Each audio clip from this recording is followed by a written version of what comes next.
कार्यक्रम के इस भाग के प्रायोजक हैं कृषि एवं किसान कल्याण मंत्रालय, भारत सरकार।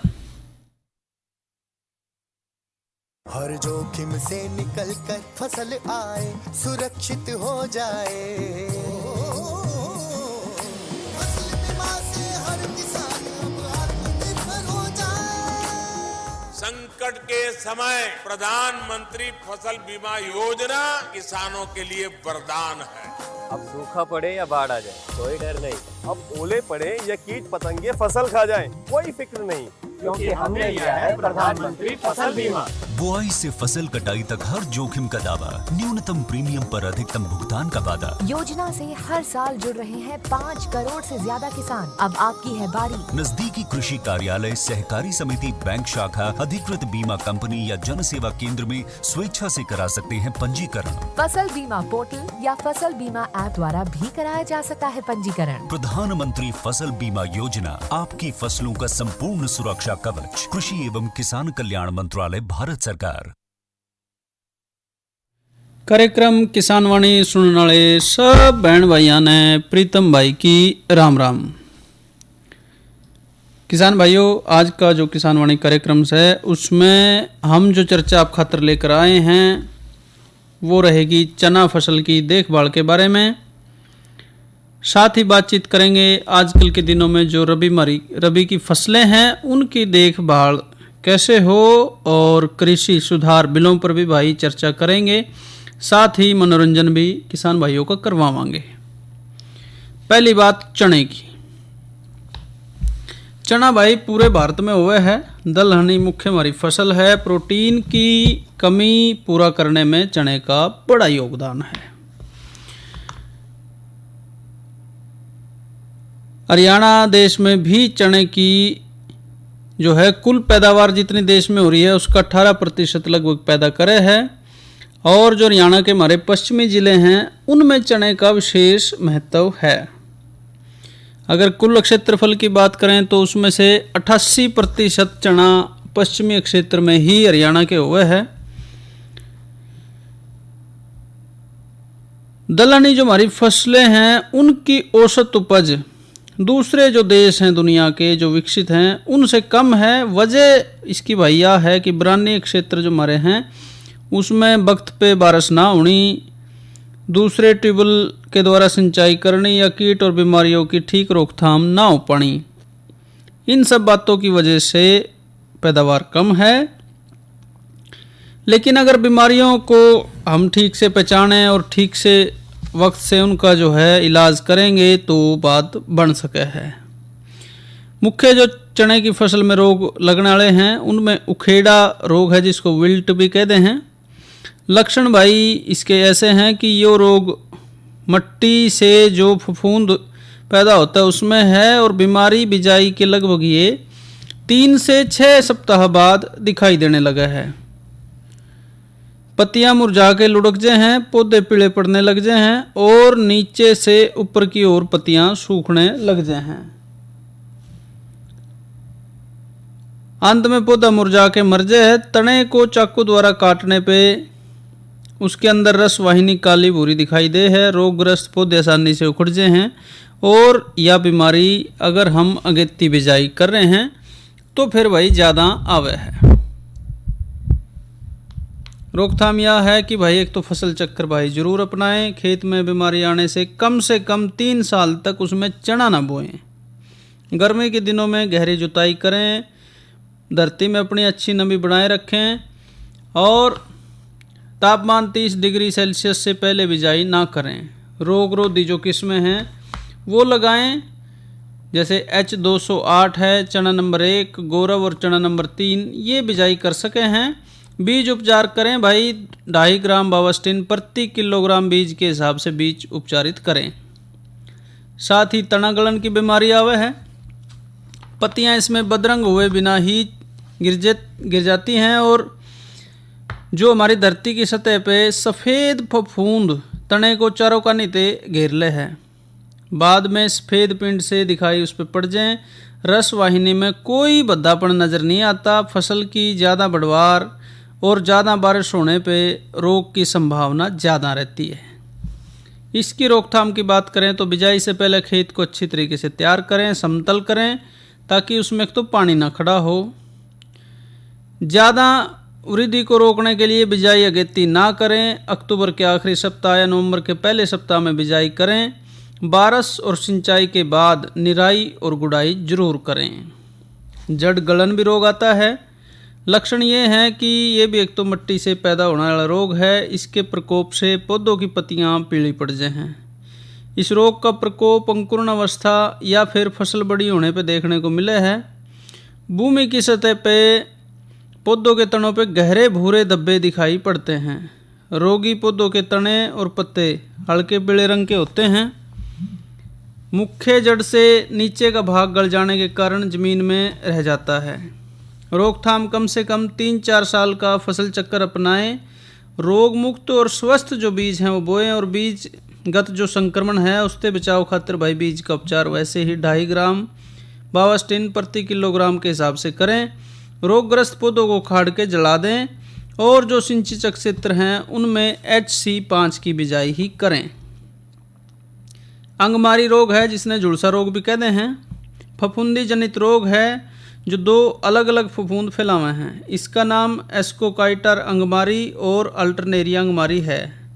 ज़्यादा बारिश या फिर 18 से 20 सेंटीग्रेड तापमान रहने की अवस्था में इस रोग का आक्रमण ज़्यादा देखने को मिलता है। साथ ही भाई एस्कोकाइटा अंगमारी है। इसके लक्षण यह है कि हल्के भूरे रंग के धब्बे पत्तों, तनों और फलियों पे दिखाई दे हैं। हरी फलियों पे काले धब्बे छोटी छोटी गोलाकार आकृतियों में भी बदल जाए हैं और पौधे मुरझा के सूख जाए हैं। अल्टरनेरिया अंगमारी भी है। लक्षण यह है कि पत्तों पे बड़े छोटे गोल भूरे रंग के धब्बे पड़ जाए हैं। बीमारी की बढ़वार के साथ ही धब्बे भी हल्के पीले रंग धारण कर लेते हैं। पौधे सूख कर गिर जाए हैं और जड़ें कमज़ोर होने के कारण फलियों पे इस रोग का सबसे ज़्यादा दुष्प्रभाव पड़ता है। रोकथाम खातिर रोग रहित और स्वस्थ प्रमाणित बीज का प्रयोग करें। HC3 किस्म और HC5 किस्म उगाएं। बिजाई करने से पहले बीज उपचार करें। रोगग्रस्त पौधों को इकट्ठा करके जला दें और जरूरत पड़े तो भाई 2 ग्राम बावास्टिन प्रति एकड़ 150 लीटर पानी में घोल बना के छिड़काव करें। इसके बाद रस्ट रोग आता है जिसको गैरवी रतवा कहते हैं। लक्षण इसके यह हैं भाई, रोगग्रस्त पत्तियों के निचले कानी छोटे छोटे गोल अंडाकार हल्के भूरे रंग के उभरे हुए फफूले बनते हैं। पत्तियां सूख के नीचे गिर जाएंगी। बाद में धब्बे पत्तियों के डंठल, फलियों और तनों पर भी दिखाई देंगे। रोगरोधी किस्में इससे बचने के लिए लगाएं। रोग के लक्षण दिखाई देते ही M45 का 2.5 ग्राम दवा प्रति लीटर पानी का घोल बना के छिड़काव करें। वीटावैक्स 2 ग्राम प्रति किलोग्राम बीज के हिसाब से उपचारित करने पर रोग की समस्या कम आएगी। विषाणु रोग हैं। लक्षण हैं रोगग्रस्त पौधे बौने रह जाए हैं या फिर संतरी या भूरे रंग के हो जाए हैं। यह जो रोग है देसी चने में ज़्यादा लगे है। तने को अंदर से काटने पर भूसा सा दिखाई दे है। 10 अक्टूबर से पहले भाई इसकी रोकथाम खातिर बिजाई ना करें। धरती में नमी की मात्रा ठीक रखें और फसल चक्कर भाई अपनाएं। ये सारी बातें हम चने की फसल में अगर ध्यान रखेंगे तो थोड़ा बहुत उसकी बीमारी से हम बचाव कर सके हैं और ठीक पैदावार ले सकें हैं। अब वक्त है एक लोकगीत का, लेकिन पहले सुनेंगे यू संदेश।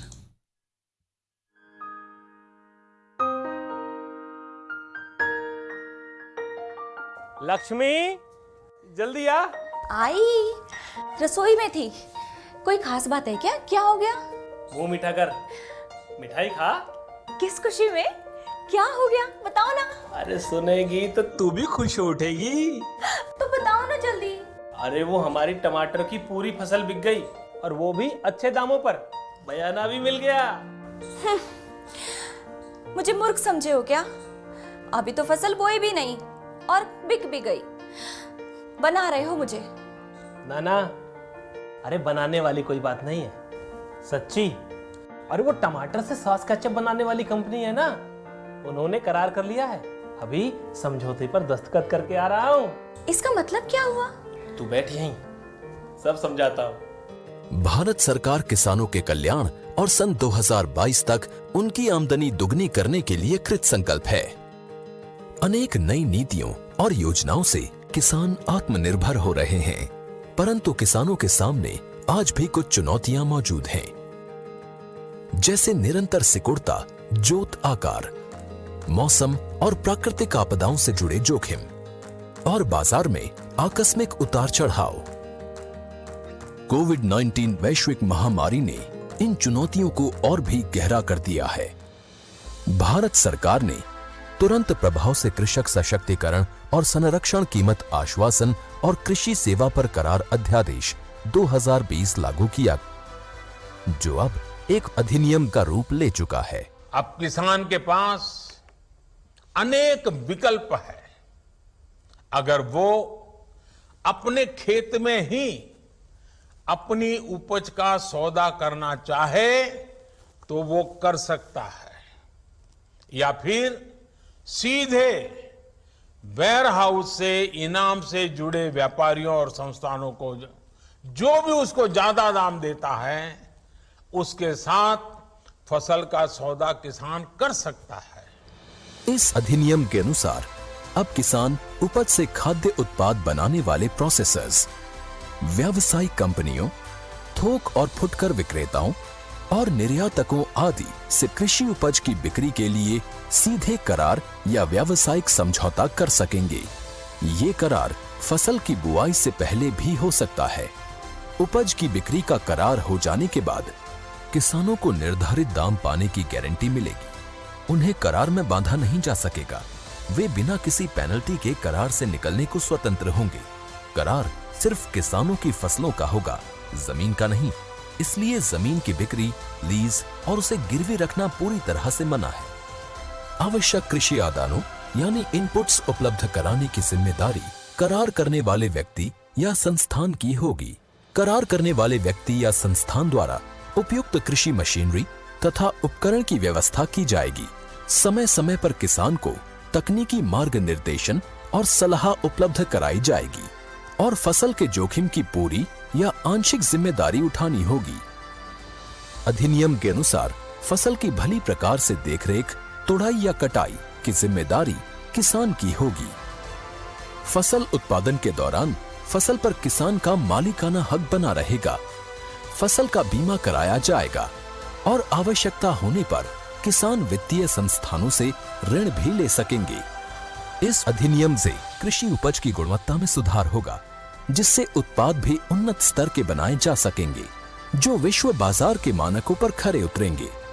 एक सप्लाई चेन विकसित होगी, जो भारतीय कृषि और किसानों की विश्व बाजार में पैठ बनाने में सहायक होगी। बड़े कॉरपोरेट के साथ मिलकर कई राज्यों के किसान सफलतापूर्वक गन्ने, कपास, चाय, कॉफी जैसे उत्पाद प्रोड्यूस कर रहे हैं। मौसम के जोखिम और बाजार के उतार चढ़ाव से सुरक्षा के कारण इस अधिनियम ने किसानों के लिए नई संभावनाओं और नई आशाओं के द्वार खोल दिए हैं। अधिनियम ने भारतीय किसानों की समृद्धि का मार्ग प्रशस्त किया है। अच्छा, ले अब तो मुंह मीठा कर। आत्मनिर्भर किसान, आत्मनिर्भर भारत।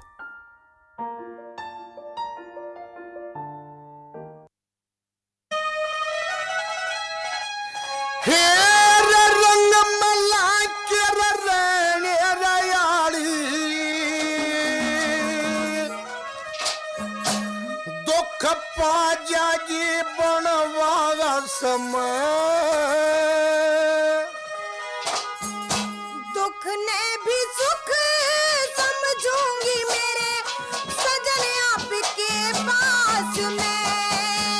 रंग मला के यारी दुख पा जागी बनवास में। दुख ने भी सुख समझूंगी मेरे सजन आपके पास में। दुख पा जागी बनवास में। दुख ने भी सुख समझूंगी मेरे सजन आपके पास में। दुख ने भी सुख समझूंगी मेरे सजन आपके पास में।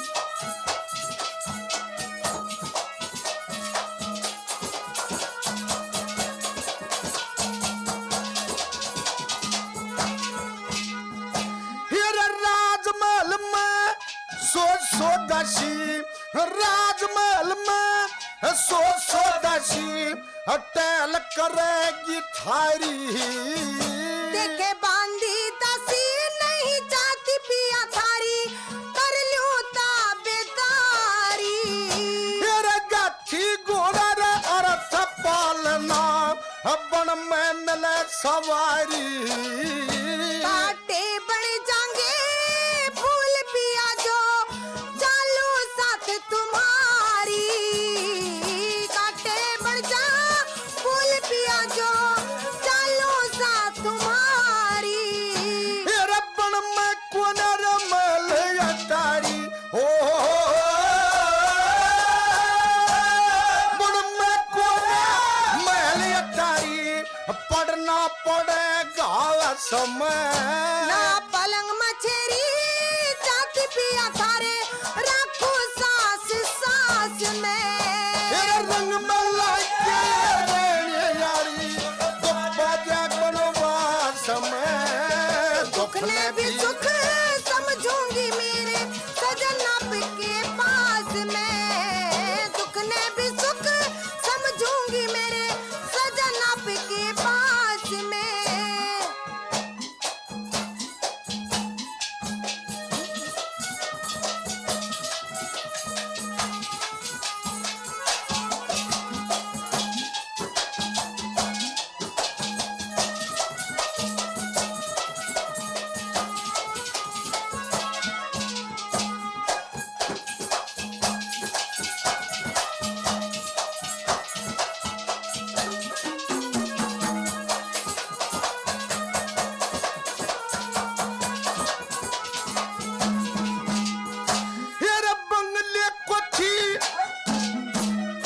हेरे बंगले को थी महल हवेली ना बन में रहना ठिकाना जब अपने छोड़ के आगे कोना चाहिए मेल बिराना तेरे सब दन जता दिया तू ये मतू देगी रोज वो लाना राज गए का जिक्र पियाना मेरी जुबां पे आना राज गए का जिक्र पियाना मेरी जुबां पे आना फिर नहीं टाइम पे खावा खाना हेरा नहीं टाइम पे खावा खाना मर जाएगी भूख प्यास हमें बात तोड़ के खा ले नहीं भोजन की करूं क्या मैं फिर रंग में लोके रहने यारी तो बाजा वास में दुख ने भी सुख समझूंगी मेरे सजन आपके पास में दुख ने भी सुख समझूंगी मेरे सजन आपके पास में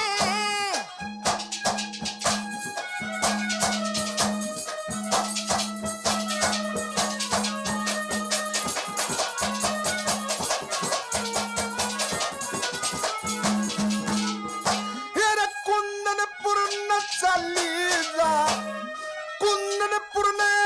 चली जा दो मन बात मेरी पीहर सासरे में बीर पिया बालम सगे लंग खरी रबन में शेर बगेरे रे बोले तू डर जा हुर पड़ी शेर सांप दुश्मन ते डर जाना बुझ दिल नार तेरी शेर सांप दुश्मन ते डर जाना बुझ दिल नार तेरी रबन कन में तकलीफ मेरी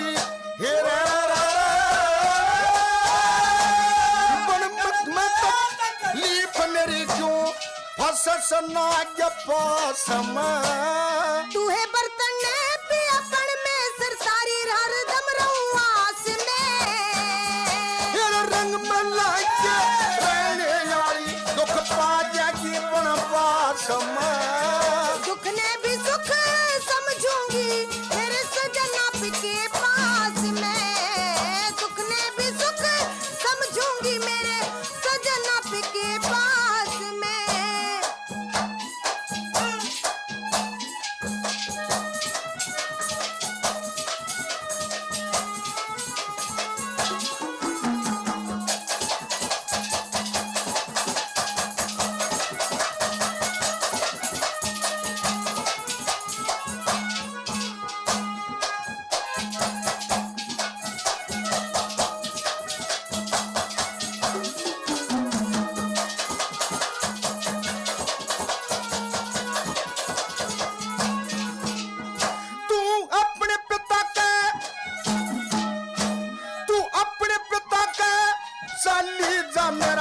फिक्र यो हट जागा।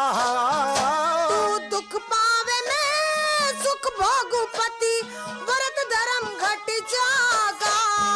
दूर बड़का दूर जाने ते तेरा आधा दुख बच जागा। दुख विपदा की बतला के यो बुरा बखत कट जागा। दुख विपदा की बतला के यो बुरा बखत कट जागा। फिर सारा सट्टा सट जागा। और सारा सट्टा सट जागा। रहिए सदा रंग रास में बाजे भगत सुसाने के थारी हर दम रहूं दास में। रंग में लागे रहने जारी दुख जा प्रवास में। दुख ने भी सुख समझूंगी मेरे सजन आपके पास में।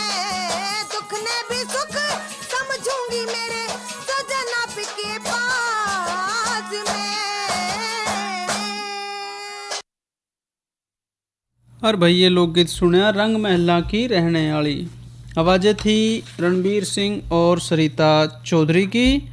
साथ ही भाई बात करें मौसम की तो अधिकतम तापमान रहा 19 डिग्री और न्यूनतम 6 डिग्री। कल तापमान और गिरने की संभावना है। और भाई ख़ास तौर पे अब जो है धुंध भी गहराने की संभावना है।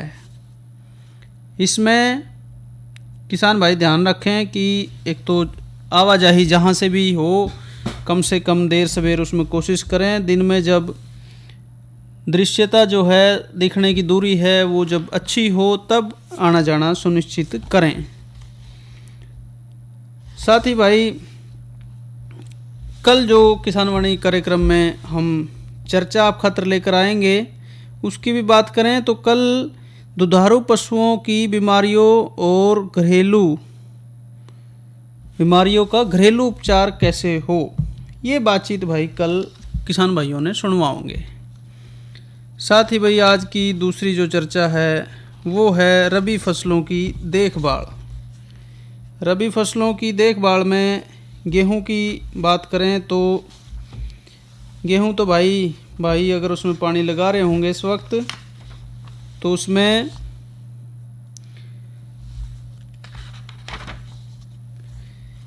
निराई गुड़ाई भी आएगी और खरपतवार का नियंत्रण का भी वक्त आएगा। चौड़ी पत्ती वाले खरपतवारों का 250 ग्राम प्रति एकड़ 2,4-D सोडियम साल्ट या फिर 300 मिलीलीटर प्रति एकड़ 2,4-D एस्टर इस द्वारा नियंत्रण भाई कर सके हैं। जंगली मटर, रस्सा कंडाई और हिरणखुरी के नियंत्रण खातिर भाई 500 ग्राम प्रति एकड़ 2,4-D सोडियम साल्ट या फिर 600 मिलीलीटर प्रति एकड़ एस्टर का प्रयोग करें। ये जो रसायन है भाई 250 लीटर पानी में मिला के हर किले के हिसाब से छिड़काव इनका करें। जो गेहूं की बोनी किस्में हैं उनमें बिजाई के बाद 30 से 35 दिनों के अंदर अंदर छिड़काव कर लें। यदि चना, सरसों या दूसरी कोई चौड़ी पत्ती वाली फसल उगा रखी है तो फिर 2,4-D का इस्तेमाल कतई ना करें। गेहूं की WH 283 किस्म वह भी भाई 2,4-D खातर बड़ी संवेदनशील है, इस पे भी छिड़काव ना करें, नुकसान करेगी। साथ ही गेहूं में मेटोसल्फेरोन से चौड़ी पत्ती वाले खरपतवारों का नियंत्रण कर सके हैं। गेहूं में जिसमें ऐसे खरपतवारों में भाई जंगली पालक भी है उसमें गेहूं की बिजाई के 30 से 35 दिन बाद मेटोसल्फेरोन जो घुलनशील पाउडर या दाने आते हैं एलग्रिप के नाम से उसका भाई 8 ग्राम प्रति एकड़ के हिसाब से 200 से 250 लीटर पानी में घोल बना के जब हवा ना चल रही हो और फ्लैट फैन वाली जो नोजल है उसका इस्तेमाल करके स्प्रे करें। गेहूं में मालवा, जंगली पालक, हिरणकुरी, दूसरे जो चौड़ी पत्ती वाले खरपतवार हैं उनके नियंत्रण खातर कार्फेंट्राजोन एथाइल जो एफिनिटी के नाम से आती है 40% DF का 20 ग्राम प्रति एकड़ की दर से बिजाई से 30 से 35 दिन बाद 200 से 250 लीटर पानी में घोल बना के छिड़काव करना है।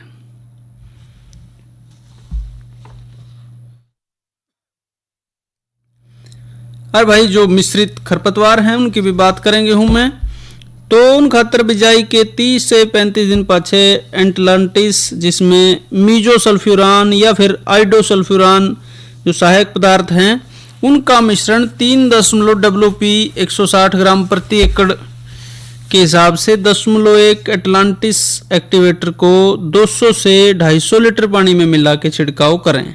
उसका दोहरा छिड़काव ना करें और इस डाल के जो खेत हैं इनमें ज्वार और मक्का की फसल ना उगाएं।